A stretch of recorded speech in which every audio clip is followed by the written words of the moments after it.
and this is the 20 morning routine.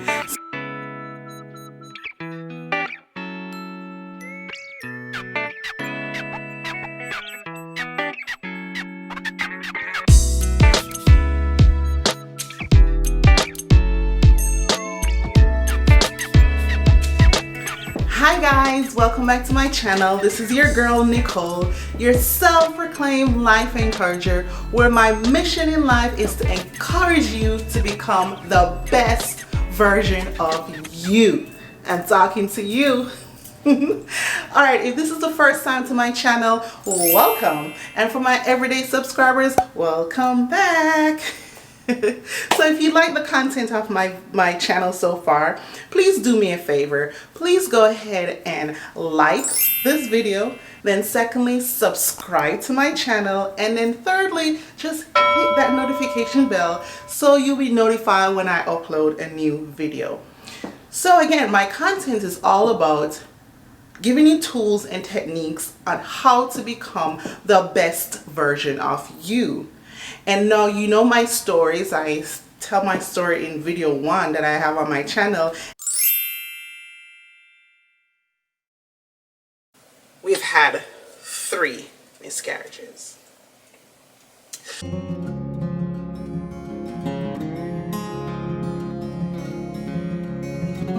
And it was hard to tell that story, but now I'm more comfortable because I think it's a story that people need to hear and just understand how I got to where I am today. And it's a work in progress, and whatever it is that you are going through, struggles in your life, we can utilize some of the tools that I've talked about on my channel that can help you to get to that better version of yourself. Now, in today's video, I'm going to talk about another tool or technique that I have used that had helped me to get to that best version of me. And this is the 20 morning routine. So now you've heard about the power hour and the morning routine itself. So I developed a version that tell me what I need to do in increments of 20 minutes within an hour. So in today's video, I'm going to just do an introduction and then just part 1 or the first 20 minutes of the hour, just to kind of walk through. So this is going to be a 3-part video. We're going to go through it, the 3 steps, right?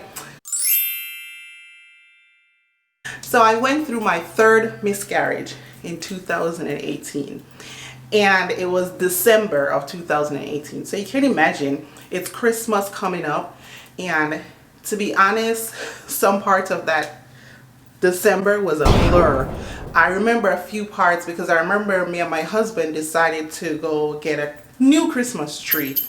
And I guess I was utilizing that as a method to help me get through the grieving process. Now, I got the tree, came home, and we put it together, all that kind of stuff. And yes, it was helping me through the grieving process. Now, even to this day, I'm still grieving. So grief has some stages, and I'm going to do another video about the grieving process and how you go back from one stage to the other. But anyways, so at the end of 2018, going to 2019, I said I have to do something that will prevent me from going into a downward spiral of depression.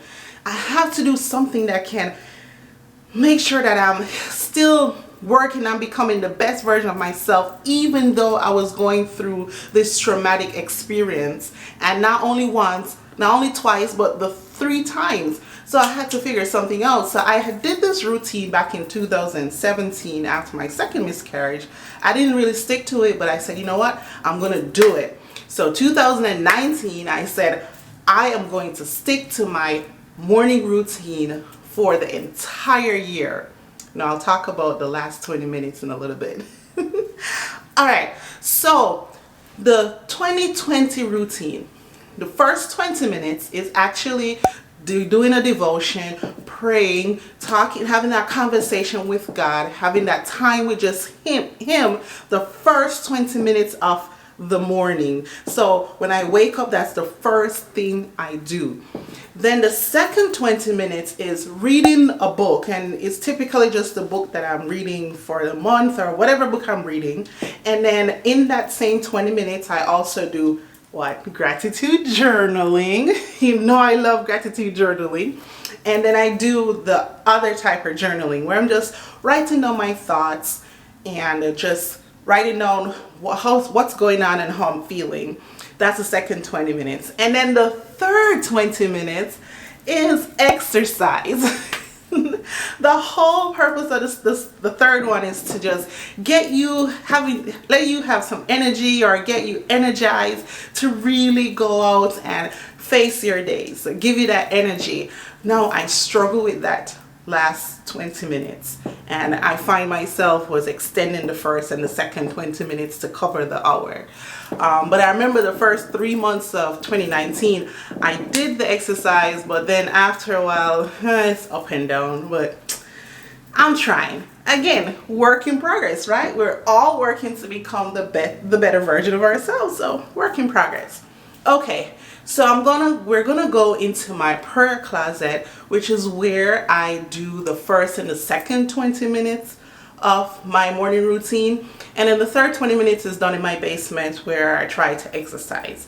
All right, guys, I hope you find something from this technique, or use something similar for your morning routine, because I find out that this really helped me to get through the grieving process. It also helped me to become the better version of myself. All right, so follow me to my prayer closet, where we will do our devotions. Alright guys, I'm just going to give you like a 2-second tour of the prayer room. It's not that big. So over there is just some words, some saying. I have some words on the thing there too. Follow your dream, Jesus, think positive. And then back behind me is also some other words of encouragement. Encourage me. Up here you can see I have my prayer list, and then also I have my vision board up the top there. So that's what my prayer room looks like. Here is my Bible, and then my little basket. That's just full of the things that I am going to use right now. So let's get into this devotion and prayer. All right. Okay guys, so let's start with this devotion, and I'm going to use the In Touch book. This is the book In Touch. And you actually can just go online, intouchministry.com, and you can get this book for free. They'll send it to you. They'll ask you for a donation, and I do give a donation, here and there, because they're sending this book for free. Okay, so we're going to go to the reading, and why I like it, it shows you I don't know if you can see that. Probably have to put a picture in the video. It just gives you a topic. It also gives you the Bible verse that you're supposed to read, and then it gives you the reading, and just kind of encourages you. Not kind of, it does encourage me. And then it gives you the date. So I'm going to be working on this date, so October 2nd.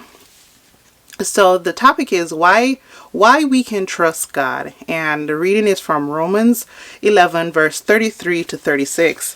So typically just get my Bible out, go to where they're telling us to read, because the Bible verse has something to do with not just the topic but what they're about to go through. So Romans 11 verse 33 to 36. So Romans 11. Okay, so Romans 11 verse 33, this is what it says. Oh, the depth of the riches, both of the wisdom and knowledge of God. How unsearchable are his judgment and his ways past finding out. For who has known the mind of the Lord, or who has become his counselor, or who has first given to him, and it shall be repaid to him. For of him, and through him, and to him are all things, to whom be glory forever. so all things be glory forever. So the topic is why we can trust God. And what situation caused you to doubt God? I'm going to tell you the situation where I lost my babies, where we had a miscarriage, and I'm like, God, are you there?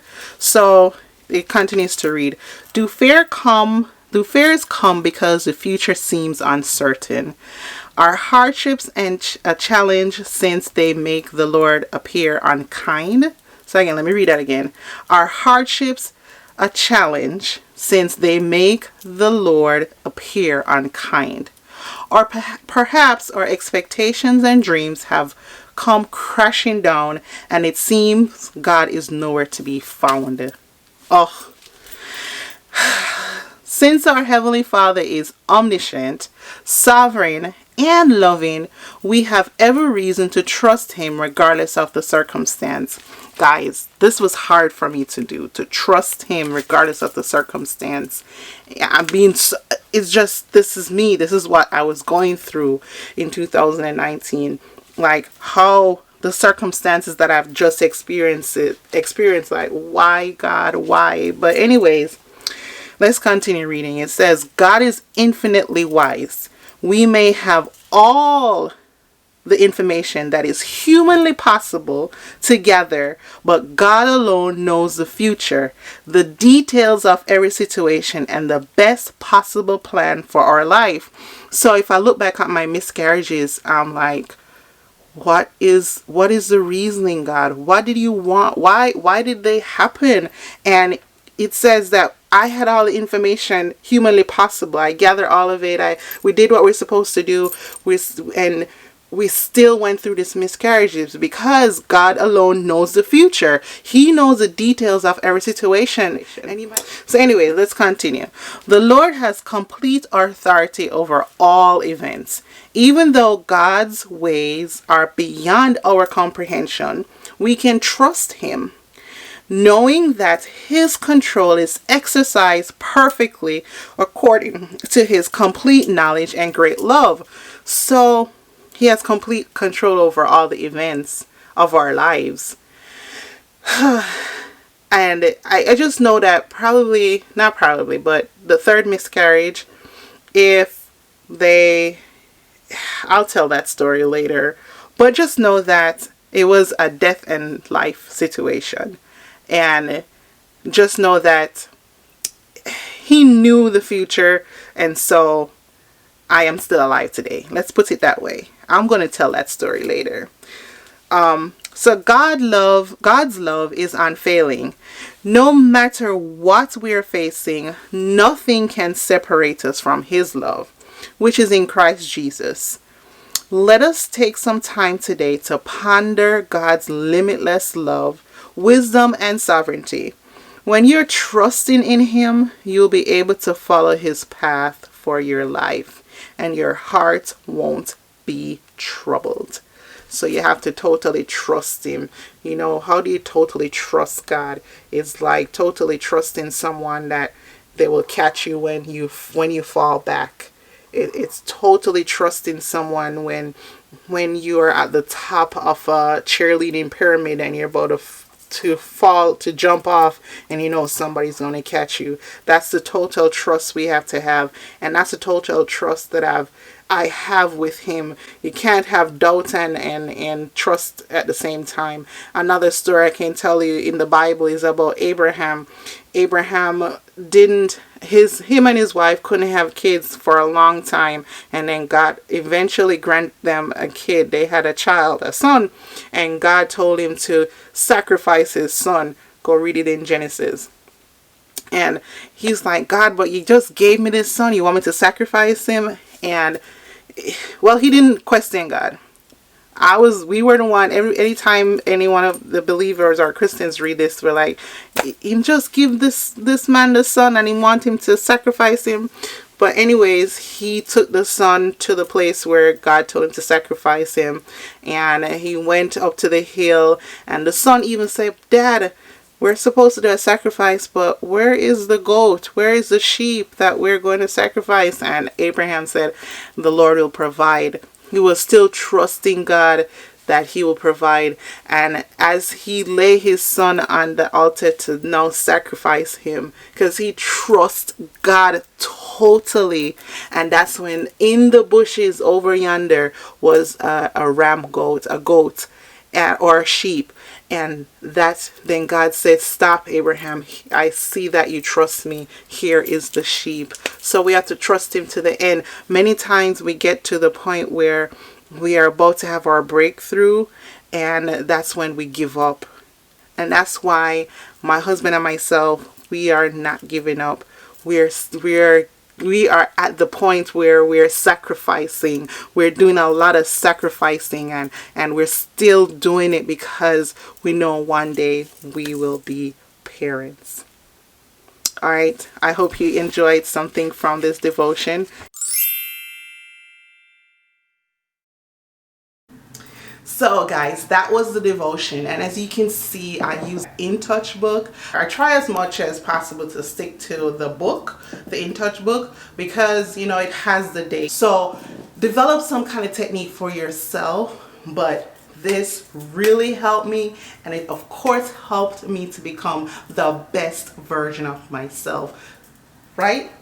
Thank you guys for watching. I hope you learned something from this technique. See you in part 2 and part 3. Part 2 is reading and journaling, and then part 3 is my favorite, of course, exercising. Yeah, I don't think so. Anyways, see you in part 3, and just remember, this is your girl Nicole, your self-proclaimed life encourager, where my mission in life is to encourage, assist, and inspire you to become the best version of you. I'm talking to you.